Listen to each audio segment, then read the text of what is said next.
Your sister's hysterical again, my mom said flatly. She says you ruined her life.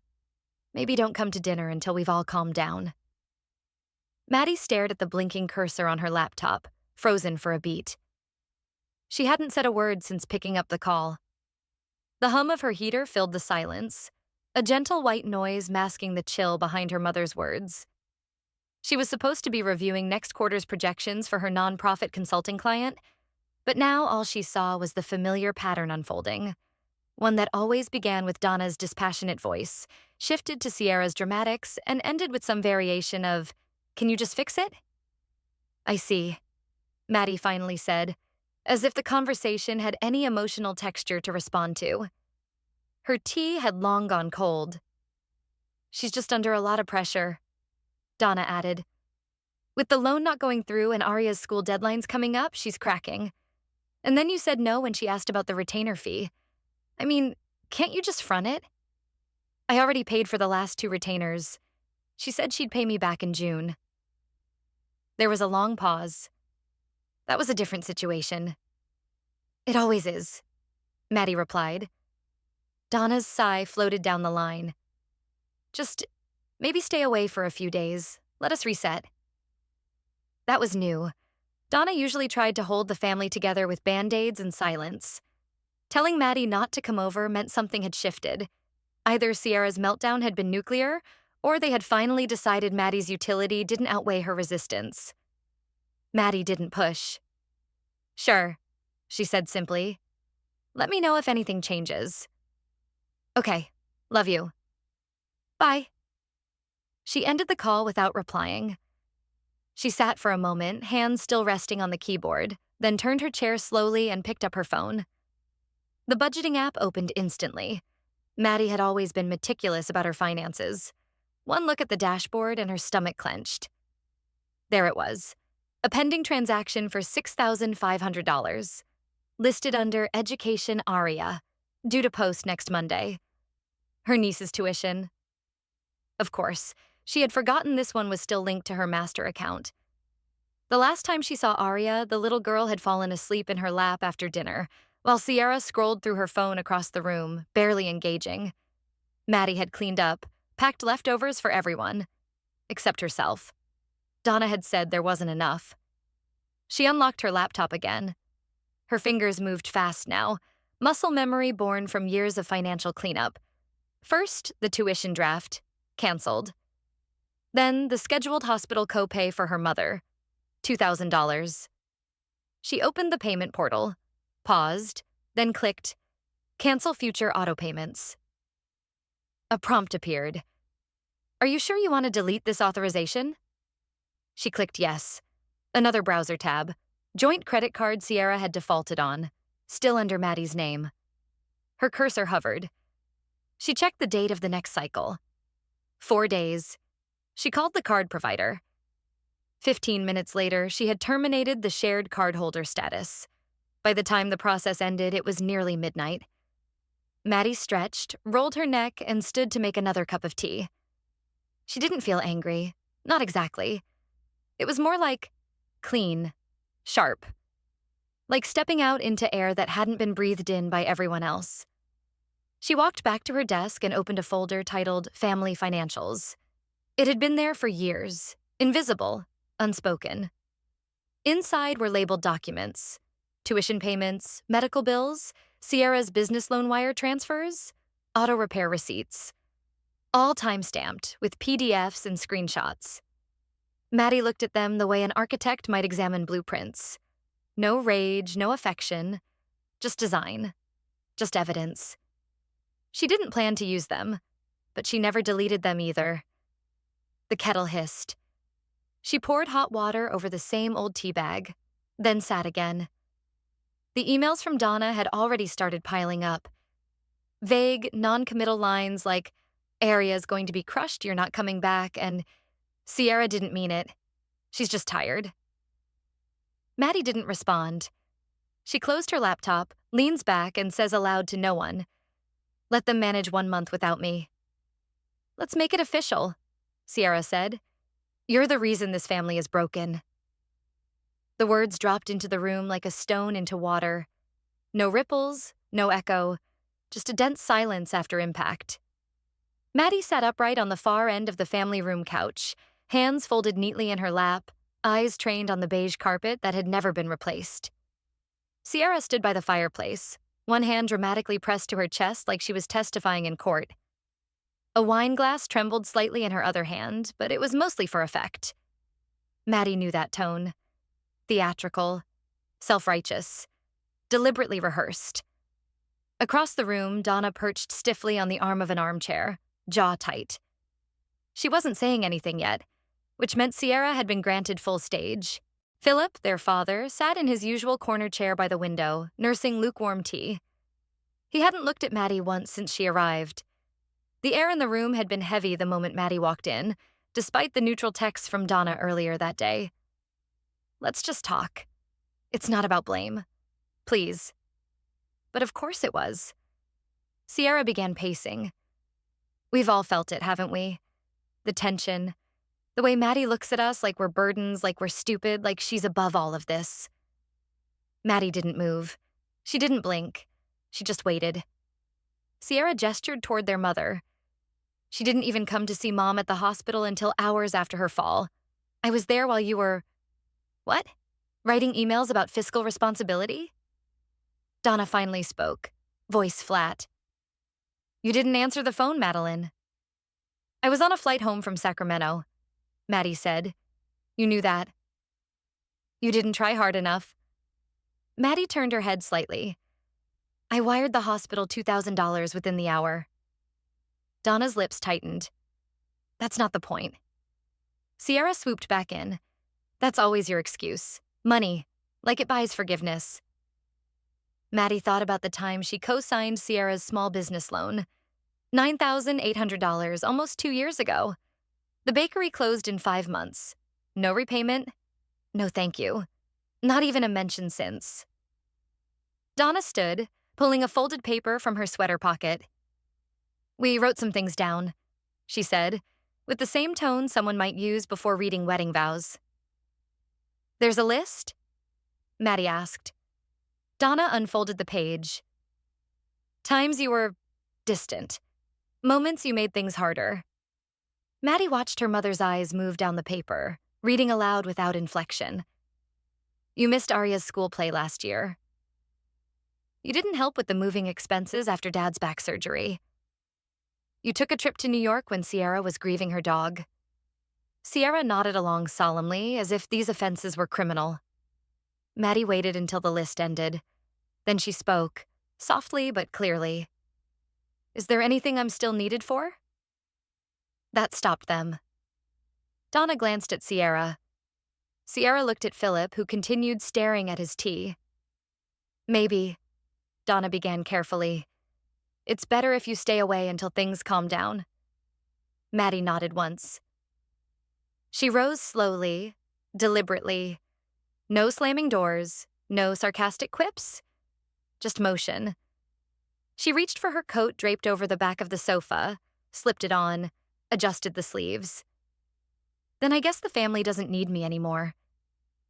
She paused near the doorway. The light from the porch spilled in through the side glass, painting her profile in sharp relief. Still, Philip didn't look up. Maddie turned her gaze toward him just long enough for the moment to press itself into memory. He didn't flinch. Her hand went to the doorknob. Let's see how you do without us. Sierra called after her, voice thick with pride. Maddie didn't turn. Her reply was even, cold, almost bored. I was wondering the same thing. Your payment didn't go through, said the school admin. We'll need a new guarantor for Aria's tuition by Friday. Nathan stared at the phone, blinking like the words hadn't registered. The voice on the other end was polite but final. Aria's private school wasn't known for flexibility, and this wasn't the first time they'd called this year. I'll look into it, he muttered, already hearing the tension sharpening in his own voice. I thought it was auto-paid. It was, but the authorized account was recently delinked. We weren't notified. He ended the call without replying. The house was quiet for once. Sierra and Donna were out shopping or sulking, depending on which door had slammed last. Aria was at school for now. Nathan walked to the kitchen, pulled up the shared banking app, and scrolled through notifications. Deauthorization.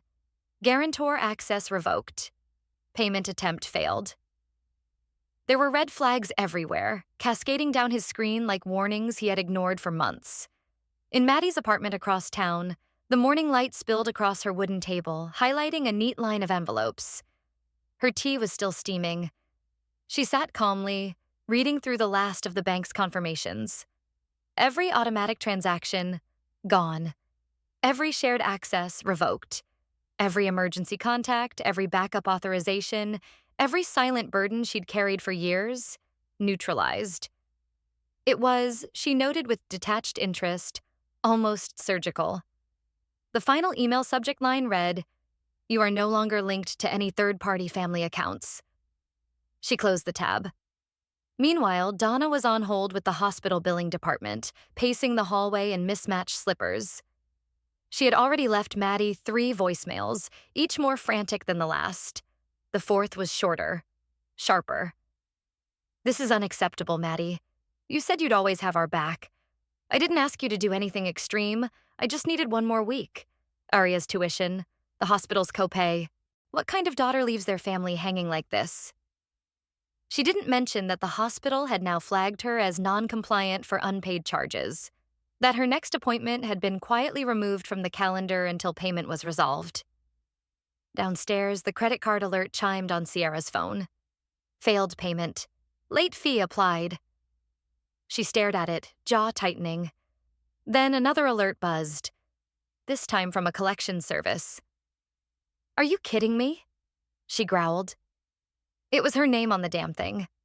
I told her I needed more time. Nathan entered the room, holding his phone like it might break in his hands. She pulled everything. "What?" "The accounts, the tuition, even the card you said was just emergency only." She wiped it all clean. Sierra scoffed. "So? Good. I told her to stay away. She thinks she owns us. Maybe now she gets to see what it feels like to be left out." Nathan stared at her, then said quietly, "The tuition was due Friday." "Then pay it." "I can't. Not without another cosigner." Sierra threw up her hands. "You're blaming me for this now?" Back at Maddie's place, she sat calmly, listening to the voicemails play out in sequence. Donna's voice cracked on the 5th one. The 6th was a text. "We never thought you'd actually do it." She didn't reply. Instead, she drove to the bank. The clerk was polite, if slightly curious. "All joint financial ties have been removed, Ms. Ross," he confirmed. "You're officially free of all family-based accounts." The words hit with more weight than she expected. Not relief, exactly. More like finality. Like something she'd been holding in her lungs for years had finally exhaled. Nathan stood in the kitchen, phone still in hand. He hesitated, then opened his voice recorder and spoke simply. "Maddie, I just saw the account files. Was any of this true?" He didn't know if she'd even listen, but he left the message anyway. Maddie sat in her car, engine still running, the sky gray and calm. She played the voicemail once, then deleted the last linked profile from her financial app. Back at home, Sierra slapped the fridge door shut, stormed into the living room. "She planned this. That psycho wanted us to crash." Donna slumped into the couch, phone slipping from her hand, whispering, "We never thought she'd actually walk away." "She was never the problem," Nathan said. "We just treated her like a solution." Maddie sat at her kitchen table, the lights low, laptop open but untouched. The night was quiet except for the soft ticking of the clock above the stove and the distant hum of a neighbor's dryer. Her phone lay face up beside her mug of cold tea, the voicemail from Nathan playing through her wireless speaker, his voice hoarse with something that might have been regret. "I just read the full breakdown," he said. "The tuition payments, the copays, the loans. God, Maddie, you've been doing this for years, without ever making us say thank you." He paused in the recording, and she could hear him exhale. You weren't the problem. We treated you like a backup plan. Like a system, not a sister. Maddie sat still for a long moment after the message ended, her fingers brushing the rim of her mug. Then she stood and walked to her hallway closet. At the top shelf sat a plain white box labeled in her handwriting. Family docs, Maddie only.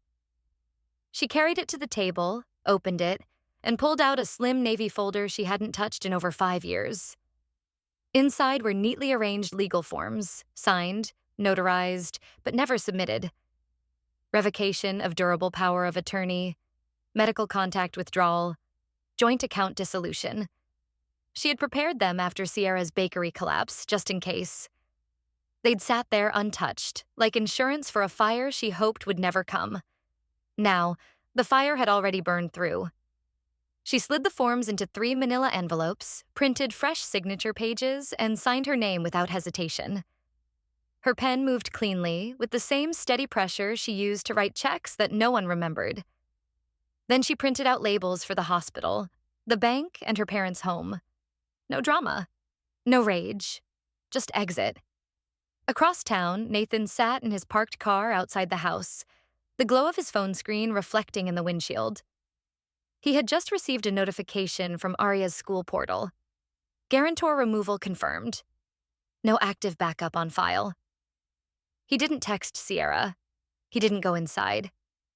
He sat quietly, watching the porch light flicker, and wondered if it had always been this dim. Maddie returned to her desk, opened her email, and typed a single line to Donna. "I'm not doing this to hurt you.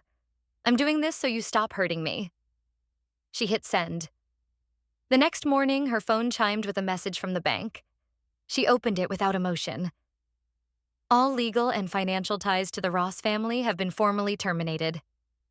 She didn't smile, but something inside her, something coiled tight for years, unwound just enough to breathe. She took the 3 sealed envelopes, walked them to the post office herself, and watched as the clerk stamped each one, slipping them into the outbound tray. At home, she watered her plants, made a fresh pot of tea, and opened the windows to let in the winter air. For the first time in weeks, the silence didn't feel like isolation. It felt like privacy. The mailbox clinked later that evening. She patted down in socks, expecting a coupon or a political flyer. But inside, on top of the usual stack, was a single folded sheet of paper, covered in crayon lines. It was a drawing of Maddie and Aria standing on a green hill, their hair blowing in the wind, stick figures holding hands. Above it, in bright orange letters, a child's messy handwriting read, "Didi, come back." "Aria doesn't understand," Nathan said. "She keeps asking if she did something wrong." Donna didn't respond. She sat on the edge of the couch, her eyes sunken, one slipper missing, the other tapping rhythmically against the hardwood floor. The living room was dim despite it being early afternoon. Curtains half drawn, TV off. Silence so thick it felt like insulation. Nathan stood near the doorway with his jacket on, keys in his hand, but no momentum in his body. "She asked me this morning if Didi's mad at her," he added. "She said you told her people leave when they're mad." Donna's jaw clenched. "I didn't say that." Nathan's voice dropped. "You didn't have to." Upstairs, Sierra slammed a door. Again. It was the 3rd time that hour. He ran a hand down his face. "She thinks she caused this." "Let her think what she wants," Sierra called from above. "She should know what people are really like before they grow up into another Maddie." Nathan turned slowly toward the staircase. "You think this is Maddie's fault? She iced everyone out. She wants us to suffer." Nathan didn't answer. He walked to the kitchen table and picked up the letter that had arrived that morning. It was thick, sealed in a legal envelope, delivered via certified mail. Donna had opened it with trembling fingers. Inside was a notarized letter with Maddie's signature. It was short and formal. All future contact must go through legal counsel. Any further direct communication will be regarded as harassment. There were no threats, no accusations, just legal closure. Donna hadn't spoken much since reading it. She just sat, staring at the envelope like it still might change contents if she held it long enough.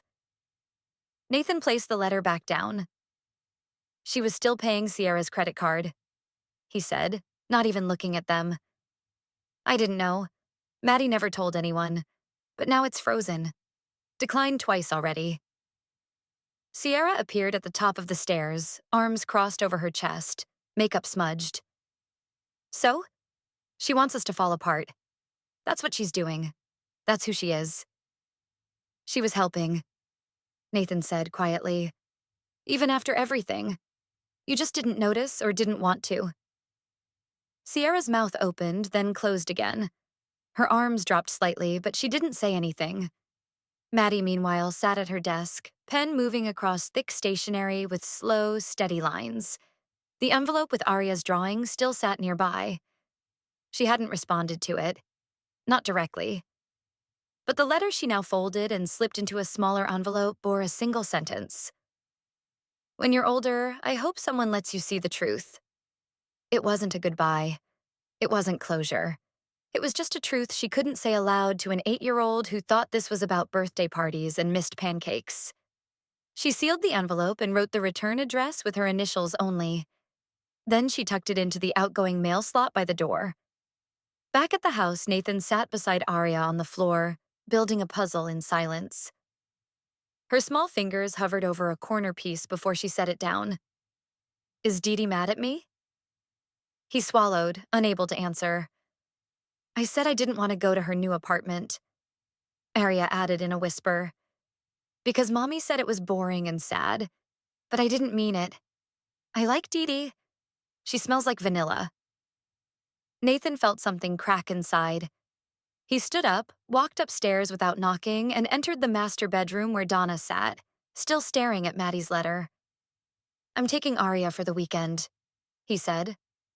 Donna looked up, startled. Where? I don't know, just away. You didn't ask. I'm not asking. Sierra stormed in behind him. You can't just disappear. She has school.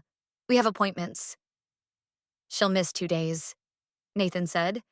She needs quiet more than she needs math drills right now. Donna opened her mouth again, but he was already walking away. At her apartment, Maddie placed the sealed envelope in the outgoing mail, then walked back in, locked the door, and sighed deeply. She stood in the hallway for a beat, then reached for her phone, opened her contacts, and scrolled until she found the last number still saved. She hovered for a moment over the name. Mom. Then she deleted it. The phone hadn't buzzed in 2 days. Maddie sipped tea by the window and didn't check it once. The snow had started falling just after noon, light at first, then steady.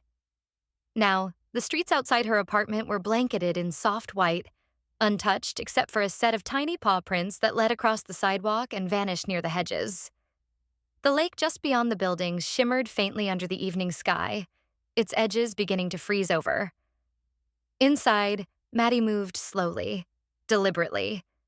She placed her finished edits on the table, a folder titled, When Silence Becomes Survival. The talk she would give next week at the nonprofit's winter seminar. The last line of her outline read, You can't heal while still trying to prove you are worth loving. She glanced at it, then closed the folder. Her apartment smelled of cinnamon and melted butter, the aftermath of a simple apple crisp she had baked that morning. There was no special occasion, just warmth. Just the satisfaction of creating something for herself. The doorbell rang once. Soft, quick. When she opened the door, no one was there. Just a small package nestled in the snow. No return address.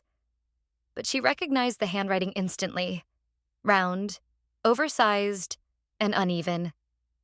She carried the envelope inside, brushed off the snow, and carefully peeled back the tape. Inside was the drawing from earlier that week. Her and Aria standing on a hill, the stick figures holding hands in bright colors. But now there was something new, scrawled at the bottom in orange crayon. Didi, I saved this for you.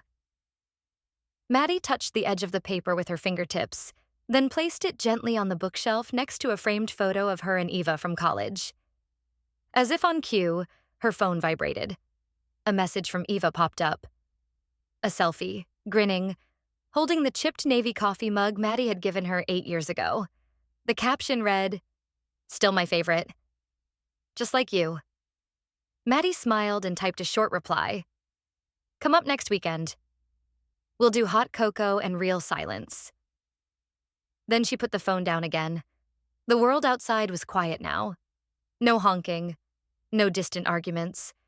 Just the gentle hush of snow and the occasional creak of old trees.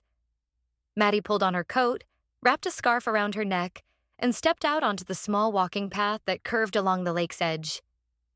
She walked slowly, hands tucked into her pockets, her breath visible in the cold. The silence wasn't hollow anymore. It didn't ache. It wrapped around her like a coat that finally fit. At the halfway point of the path, she paused and looked out over the water. In the distance, a pair of ducks waddled near the frozen edge, their movements awkward but determined. She stood there a moment longer, then whispered into the air, "Some things don't end with closure. Some just end." Later, after the snow had thickened and the world turned blue with twilight, she returned home and made another cup of tea. As she stirred the honey in, her laptop chimed. An email. From Nathan Ross, subject line, Aria. The body of the message was short. "If Aria asks again, do I tell her you're gone for good?" Maddie stared at the screen, still holding her mug. Then she set it down, typed a single line, and hit send. "Tell her I never left. I just stopped being a wallet."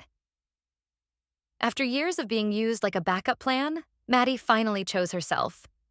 And the silence that followed wasn't emptiness, but earned peace. What her family saw as betrayal was simply a long overdue boundary, the quiet refusal to be treated as a wallet with a pulse. Like the final note of a long-suppressed song, justice doesn't always roar. It can whisper and still be heard. When injustice is met with quiet conviction, even the most powerful abusers lose their grip. If this story moved you, don't forget to like, leave a comment, and subscribe for more powerful justice-driven tales.